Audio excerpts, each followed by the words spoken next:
이집트에서의 억압. 출애굽기는 이스라엘 백성이 이집트에서 번성하며 살아가던 때부터 시작돼요. 출애굽기 1장 7절. 요셉의 시대 이후 이스라엘 백성은 숫자가 많아졌지만 새로운 파라오가 즉위하면서 그들을 두려워했어요.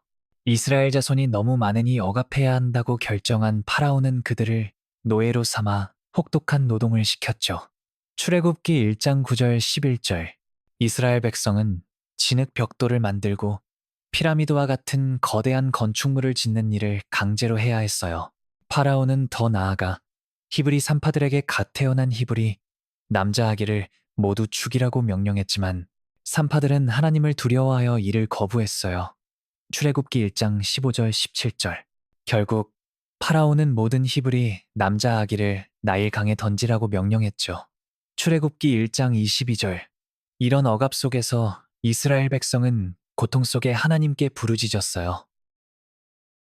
모세의 탄생과 성장. 이런 상황에서 레위 지파의 한 여인이 아들을 낳았어요. 그 아이가 바로 모세였죠. 출애굽기 2장 1절 2절. 어머니는 아이를 숨기다가 더 이상 숨길 수 없게 되자 갈대 상자에 아이를 넣어 나일강에 띄웠어요.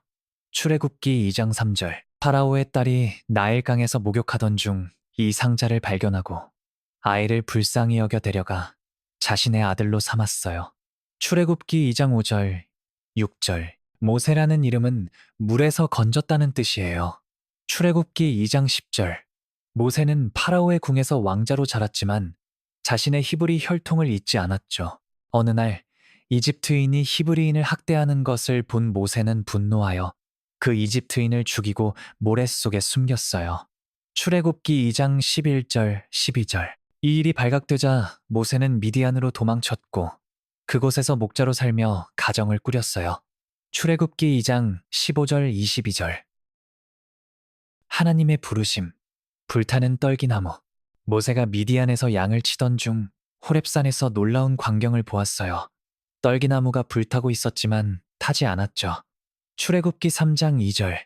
하나님은 그 불꽃 가운데서 모세를 부르셨어요. 모세야, 모세야. 모세가 대답하자 하나님은 나는 너희 조상의 하나님, 아브라함과 이삭과 야곱의 하나님이다 라고 하셨어요. 출애굽기 3장 4절, 6절. 하나님은 이스라엘 백성의 고난을 보셨고 그들을 이집트에서 구원하여 젖과 꿀이 흐르는 가나안 땅으로 인도하겠다고 약속하셨어요. 출애굽기 3장 7절, 8절. 그리고 모세를 그 사명자로 선택하셨죠. 모세는 자신이 부족하다며 망설였지만 하나님은 내가 너와 함께 있으리라고 위로하시며 지팡이를 통해 기적을 보여주셨어요. 출애굽기 4장 1절 9절.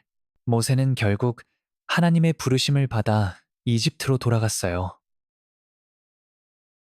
파라오와의 대면과 10가지 재앙.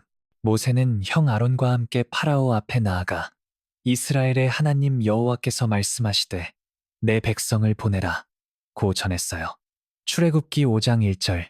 하지만 파라오는 여호와가 누구냐 며 거절하고 이스라엘 백성에게 더 혹독한 노동을 강요했죠. 출애굽기 5장 2절 9절. 이에 하나님은 이집트에 10가지 재앙을 내리셨어요. 출애굽기 7장 12장. 나일강이 피로 변하고 개구리 떼, 이가, 파리, 가축 전염병, 종기, 우박, 메뚜기, 흑암이 이집트를 덮쳤어요. 마지막으로 10번째 재앙은 장자들을 죽이는 재앙이었죠. 하나님은 이스라엘 백성에게 유월절을 지키라 하셨어요.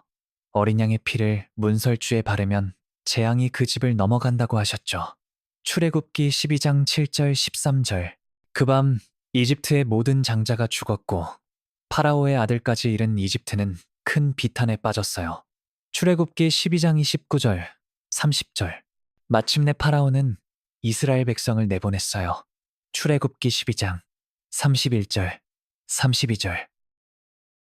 홍해를 건너는 기적. 이스라엘 백성은 이집트를 떠났지만 파라오가 마음을 바꿔 군대를 이끌고 그들을 추격했어요.